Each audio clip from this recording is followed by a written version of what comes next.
Hello friends, आप सभी का स्वागत है हमारे इस नए वीडियो के साथ में। तो फ्रेंड्स, यहाँ पर बिहार स्वास्थ्य विभाग की ओर से 10,709 एएनएम की भर्ती होने वाली है, जिसकी जिम्मा यहाँ पर बिहार तकनीकी सेवा आयोग को दी गई है, यानी बीटीएससी को दी गई है। ये जो है आपसे फॉर्म फिल करवाएगी, इसके द्वारा मेरिट लिस्ट जारी करवाएगी। तो फ्रेंड्स, आज की इस वीडियो में हम आपको बताने वाले हैं कि आप फॉर्म कैसे भरेंगे, ठीक है, कैसे आपका सिलेक्शन होगा, ठीक है। रजिस्ट्रेशन से लेकर प्रिंट तक आपको फॉर्म भर के लाइव दिखाने वाले हैं, ठीक है। और A to Z जानकारी आपको देंगे इस फॉर्म के बारे में, तो बने रहिएगा इस वीडियो पर। एक एक स्टेप हम आपको फॉर्म भर के दिखाएंगे इसी वीडियो में, ठीक है। तो इस वीडियो पर बने रहिएगा और हाँ, जितना हो सके इस वीडियो को ज़्यादा से ज़्यादा शेयर कीजिए, ज़्यादा से ज़्यादा लोगों तक पहुँचाइए फ्रेंड्स। और इस चैनल पर नए हैं तो सब्सक्राइब कीजिए, ताकि ऐसा ही वीडियो जो है हम आपके लिए लाते रहता हूँ। चलिए फ्रेंड्स, इस वीडियो को शुरू कर लेते हैं। तो फ्रेंड्स, वीडियो शुरू करने से पहले जो है आपको बेसिक नॉलेज होना चाहिए फॉर्म भरने के बारे में। जो बेसिक जानकारी है आपके पास होना चाहिए, तो ही आप सही तरीके से फॉर्म को भर पाएंगे, ठीक है। आपको फॉर्म भरने में कोई परेशानी नहीं होगी। तो यहाँ पर आप देख सकते हैं बिहार सरकार की ओर से बिहार तकनीकी सेवा आयोग, ठीक है, जो हार्डिंग रोड पटना की ओर से ये रिक्रूटमेंट आई हुई है। इसमें देख सकते हैं आप, जो इसकी जो टोटल वैकेंसी है 10,709 पोस्ट पे है, जिसमें क्या है कि अनारक्षित वर्ग के लिए यहाँ पर 3,539, आर्थिक रूप से कमजोर यानी ईडब्ल्यूएस के लिए 868, अनुसूचित जाति के लिए 2,188, अनुसूचित जनजाति के लिए 82, अति पिछड़ा वर्ग के लिए 2,403, पिछड़ा वर्ग के लिए 1,191 और पिछड़ा वर्ग की महिलाओं के लिए 438 और कुल मिलाकर 10,709। और स्वतंत्रता सेनानी के जो भी नाती पोते नतनी हैं उनको यहाँ पर 2% आरक्षण दिया जाएगा और 180 सीटें उनके लिए है, ठीक है। अब इसके लिए योग्यता क्या है, ठीक है, इसके लिए योग्यता क्या है, कौन इसके लिए अप्लाई कर सकते हैं फ्रेंड्स।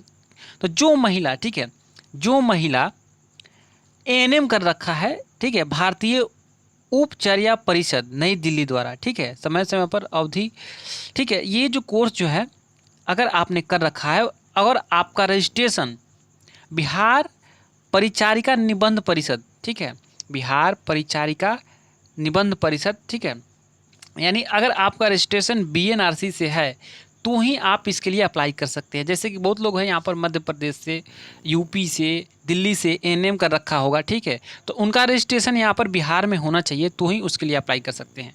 देन अब बात करते हैं एज की। तो एज की यहाँ पर 21 वर्ष से लेकर 40 साल तक की महिलाएं इसमें अप्लाई कर सकती हैं, साथ ही इसमें छूट भी दिया गया है। चलिए आगे बात करते हैं कि कैसे होगा सिलेक्शन, ठीक है। इस पद के लिए जो है आपको डायरेक्ट यहाँ पर सिलेक्शन होने वाली है, ठीक है। कोई इसमें यहाँ पर परीक्षा नहीं होगा, ठीक है, कोई इसमें एग्जामिनेशंस नहीं होने वाले हैं। अब कैसे होगा, तो ठीक है, उसमें जो है एएनएम कोर्स की परीक्षा के प्राप्त अंक के लिए, यानी अगर आपने एएनएम में जितना भी मार्क्स का एग्जाम हुआ होगा उसमें से जो है 60 अंक लिए जाएंगे, ठीक है। और अगर आपने जीएनएम कर रखा है, बीएससी नर्सिंग कर रखा है, ठीक है, तो उसमें से आपको 15 अंक उसमें से, ठीक है।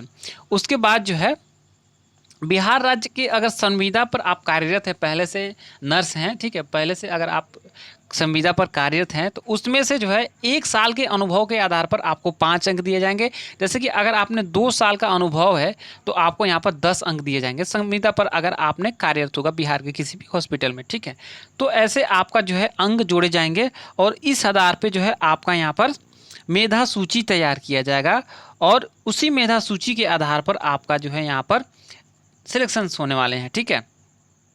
अब बात करते हैं फ्रेंड्स कि अनुभव प्रमाण पत्र कैसा होना चाहिए, अनुभव कहाँ से बनवाएं, कैसे बनवाएं। तो आप देख सकते हैं नीचे में यहाँ पर इसी में जो है ये अनुभव प्रमाण पत्र दिया गया है। कुछ इस तरीके से आपने हॉस्पिटल से सेम टू सेम टाइप करवा के आप जो है हॉस्पिटल के डीएस या फिर सिविल सर्जन के सिग्नेचर के साथ में यहाँ पर कार्यालय का मुहर लगवा करके जो है आप ये अनुभव प्रमाण पत्र बनवा सकते हैं, ठीक है। तो ये बेसिक जानकारी थी आपको। चलिए अब आपको स्टेप वाइज फॉर्म भर के दिखाते हैं कैसे आपको फॉर्म भरना है। तो फॉर्म भरने के लिए फ्रेंड्स आपको अपने मोबाइल का क्रोम ब्राउज़र ओपन कर लेना है, ठीक है। उसके बाद ये जो सर्च बॉक्स है गूगल का, इसमें आपको सर्च करना है, क्रोम ब्राउज़र में ही आपको इसमें सर्च करना है बीटीएससी, ठीक है। आपको सर्च करना है बीटीएससी, ठीक है, ये सर्च कर देना है। अब आपके पास यहाँ पर बहुत सारे ऑप्शंस खुलेंगे, तो आपको इसी पेज में स्क्रॉल करना है, यहाँ पर नीचे आना है, ठीक है। यहाँ पर दिखेगा आपको परीक्षा, ठीक है, परीक्षा.nic.in, यानी इसी पोर्टल के माध्यम से ये फॉर्म जमा हो रहा है। तो इसी पोर्टल को आपको ओपन करना है। ओपन करने के बाद क्या करना है फ्रेंड्स, आपको आपके सामने बिहार तकनीकी सेवा आयोग की जो वेबसाइट है वो ओपन होके आ जाएगी। देन आपको ये 3 डॉट पे क्लिक करना है और अपने क्रोम ब्राउज़र को डेस्कटॉप मोड पे यहाँ पर कर लेना है। आपका अब क्रोम ब्राउज़र जो है ये अब डेस्कटॉप मोड पे हो चुका है। अब आपको क्या करना है, यहाँ पर साइड में दिख रहा होगा ये वाला ऑप्शंस, अप्लाई ऑनलाइन, ठीक है, इस वाले ऑप्शंस पे आपको क्लिक करना है। देन आपको क्या दिखेगा, यहाँ पर कैंडिडेट रजिस्ट्रेशन दिखेगा, ठीक है। तो आप इस वाले ऑप्शंस पे क्लिक करना है, कैंडिडेट रजिस्ट्रेशन पर, ठीक है। अब आपके यहाँ बहुत सारे ऑप्शंस खुलेंगे। अगर आप ईसीजी टेक्नीशियन के लिए अप्लाई करना चाहते हैं तो ईसीजी टेक्नीशियन के लिए कर सकते हैं। अगर आप एक्सरे टेक्नीशियन के लिए करना चाहते हैं तो उसके लिए कर सकते हैं। ओटी असिस्टेंट के लिए कर सकते हैं। और यहाँ पर नीचे आपको दिख जाएगा बिहार फीमेल हेल्थ वर्कर यानी एएनएम, ठीक है। इसके लिए आपको यहाँ पर दिख रहा है ऑप्शन, इसमें अप्लाई, ठीक है, आपको दिख रहा है अप्लाई। इस अप्लाई वाले बटन पे आपको क्लिक करना है, ठीक। आपके सामने यहाँ पर 2 तरीके से खुल के आएगा। अब आपको व्यू क्वालिफिकेशन पे क्लिक करना है, अगर यहाँ पर रजिस्ट्रेशन पे क्लिक करना है तो आपको यहाँ पर रजिस्ट्रेशन पे क्लिक करना है। जैसे आप रजिस्ट्रेशन पे क्लिक करते हो आपके सामने कुछ इस तरीके से पेज ओपन होके आता है फ्रेंड्स। अब आपको इसमें क्या होना चाहिए कि कौन कौन अप्लाई कर सकता है, तो ये जो है बिहार के मूल निवासी हो, ठीक है, वो बिहार के अगर मूल निवासी हो तो किसी भी आरक्षण के लिए वो दावा कर सकते हैं, नहीं तो उनका जो है आरक्षण मान्य नहीं होगा, ठीक है। अब आपको क्या करना है, मैं घोषणा करता हूँ कि मैंने सारे जो भी यहाँ पर दिए गए हैं, जो भी निर्देश दिशा दिए गए हैं उसको हमने सही तरीके से पढ़ लिया है। अब आपको यहाँ पर क्या करना है, आई एक्सेप्ट पे क्लिक करना है, ठीक। जैसे आप आई एक्सेप्ट पे क्लिक करते हो आपके सामने इस तरीके से पेज खुल के आता है। इसमें आपका टोटल फॉर्म और जानकारी होता है जिसमें आपको भरना है, ठीक है। चलिए अब आप यहाँ से भरना शुरू करते हैं।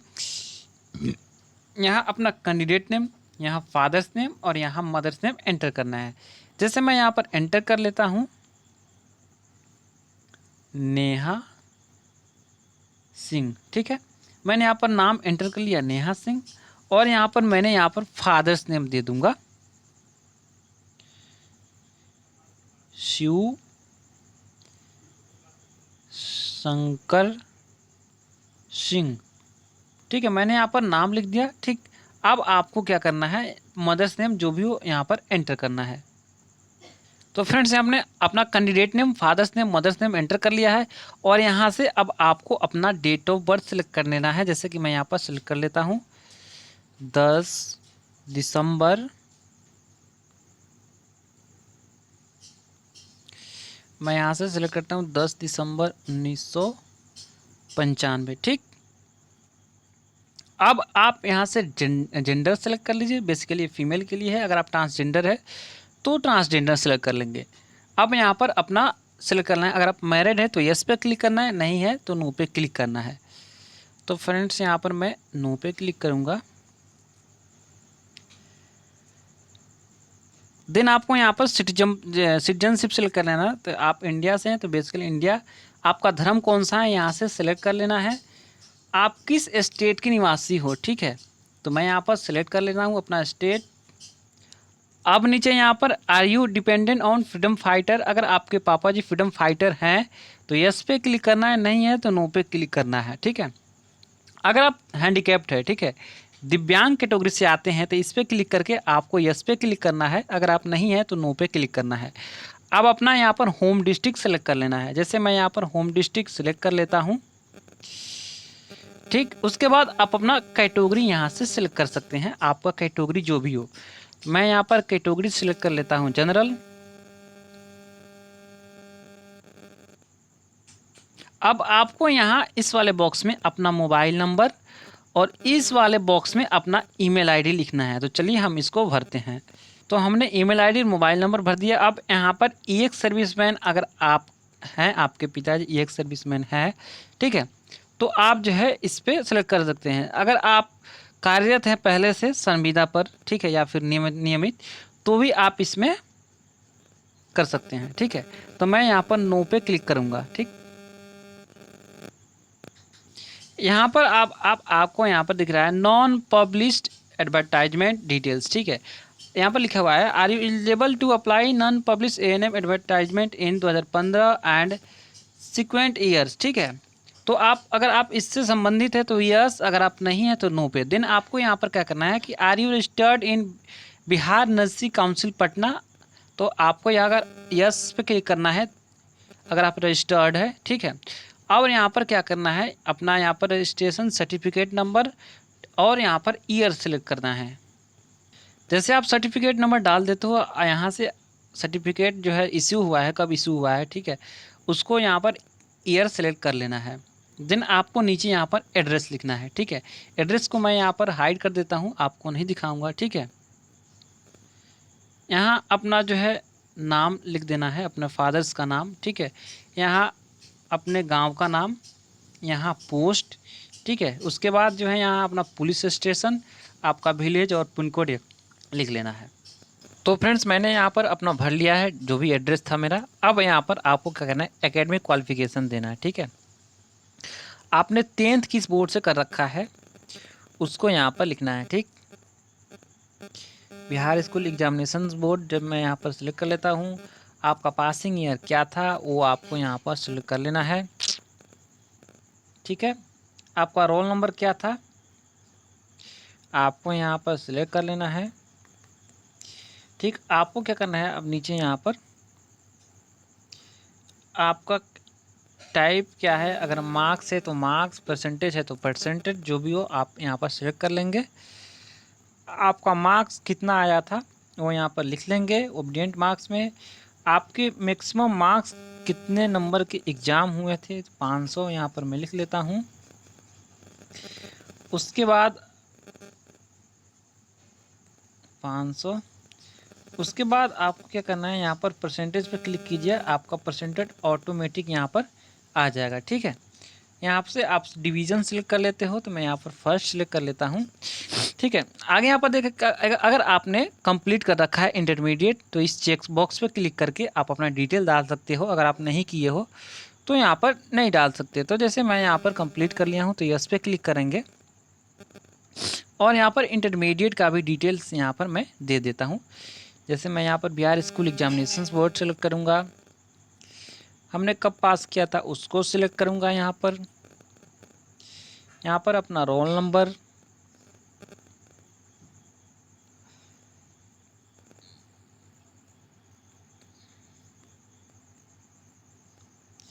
उसके बाद यहाँ पर अपना मार्क्स सिलेक्ट करेंगे, कितना मार्क्स मेरा आया था एग्ज़ाम में उसको मैं यहाँ पर लिखूँगा। मैक्सिमम मार्क्स कितना था उसको मैं यहाँ पर लिखूँगा और यहाँ पर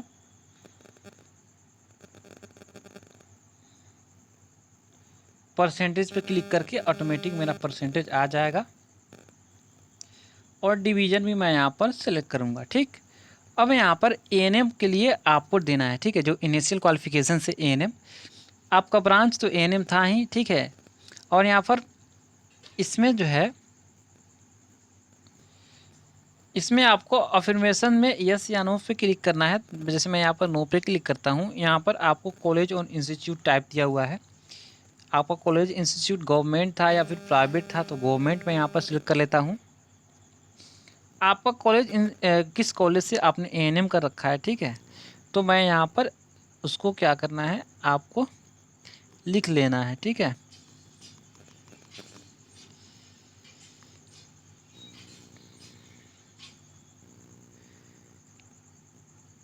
तो आप यहाँ से आप अपना कॉलेज या यूनिवर्सिटी सिलेक्ट कर लेते हैं। इस पर क्लिक करने के बाद आपके कॉलेज या यूनिवर्सिटी का नाम आ जाएगा। अगर आपका नाम नहीं आ रहा है, ठीक है, तो आप मुझे कांटेक्ट कर सकते हैं, नीचे मेरा नंबर दिया हुआ है, उस पर जाकर के आप मुझसे कर सकते हैं कांटेक्ट। यहाँ पर अपना पासिंग ईयर सेलेक्ट कर लेना है। पासिंग ईयर आप यहाँ से सेलेक्ट कर सकते हो। यहाँ पर ग्रेड है तो यस, अगर नहीं है तो नो।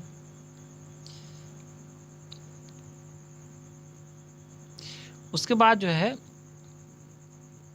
कितना मार्क्स आपको आया है, ठीक है, उसको यहाँ पर लिख लेना है और टोटल मार्क्स कितना था उसको यहाँ पर लिखना है, परसेंटेज पे क्लिक करना है। तो ये सारी मैं इंटर कर लेता हूँ। तो यहाँ पर अपना एएनएम, अगर आपने जीएनएम कर रखा है तो वो सारे डिटेल्स देना है। अगर आपने बीएससी नर्सिंग कर रखा है उसको देना है। अगर आपने एमएससी कर रखा है तो उसको देना है। उसके बाद नीचे आपको यहाँ पर दिख रहा है ये वाला कोड, उसको इस वाले बॉक्स पे एंटर करना है, करके आपको यहाँ पर वैलिडेट एंड प्रीव्यू पे क्लिक करना है। जैसे मैं यहाँ पर एंटर कर लेता हूँ 95Q2T, ठीक है, 95Q2T, कुछ इस तरीके से मेरा यहाँ पर कैप्चा कोड दिया हुआ है।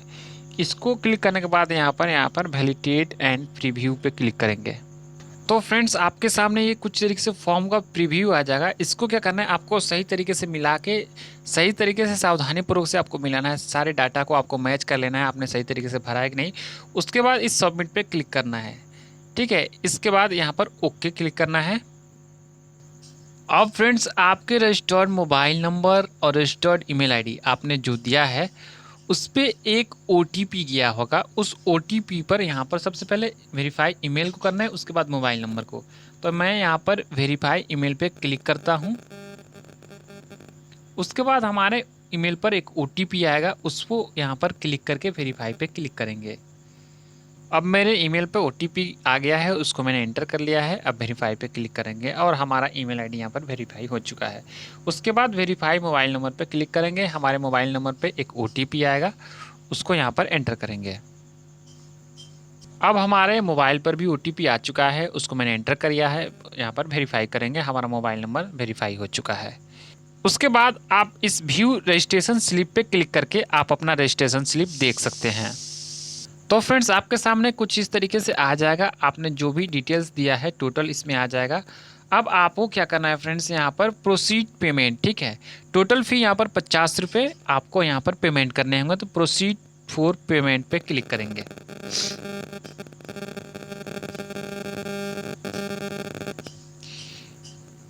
यहाँ पर फ्रेंड्स कई तरीके से आपको पेमेंट का ऑप्शन मिल जाएगा।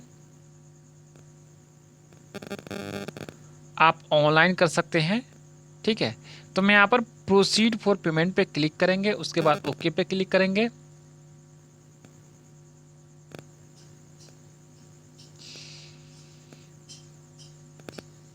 उससे पहले फ्रेंड्स मैं यहाँ पर ऑप्शन सेलेक्ट करूँगा SBI, उसके बाद प्रोसीड पे क्लिक करूँगा। यहाँ पर अलग अलग चार्जेस लगेंगे। अगर आप SBI की नेट बैंकिंग से करते हैं तो यहाँ पर आपको 11 रुपये 80 पैसे एक्स्ट्रा चार्ज देने पड़ेंगे। किसी अदर बैंक के नेट बैंकिंग से करते हैं तो 17 रुपये। स्टेट बैंक के डेबिट कार्ड से करते हैं तो 0 रुपये चार्ज देने पड़ेंगे। अदर बैंक के डेबिट कार्ड से करते हैं तो यहाँ पर 0 रुपये। अगर आप क्रेडिट कार्ड से करते हैं तो 12 रुपये चार्ज देने पड़ेंगे। अगर आप UPI जैसे कि फ़ोनपे, गूगल पे से करते हैं तो आपको यहाँ पर 1 रुपये भी देना नहीं पड़ेगा। अगर SBI ब्रांच से जाकर के आप करते हैं कैश एंड चेक में तो आपको 59 रुपये एक्स्ट्रा चार्ज देने पड़ेंगे, ठीक है। आप जिस माध्यम से चाहें उस माध्यम से आप अपना कर सकते हैं पेमेंट, ठीक है।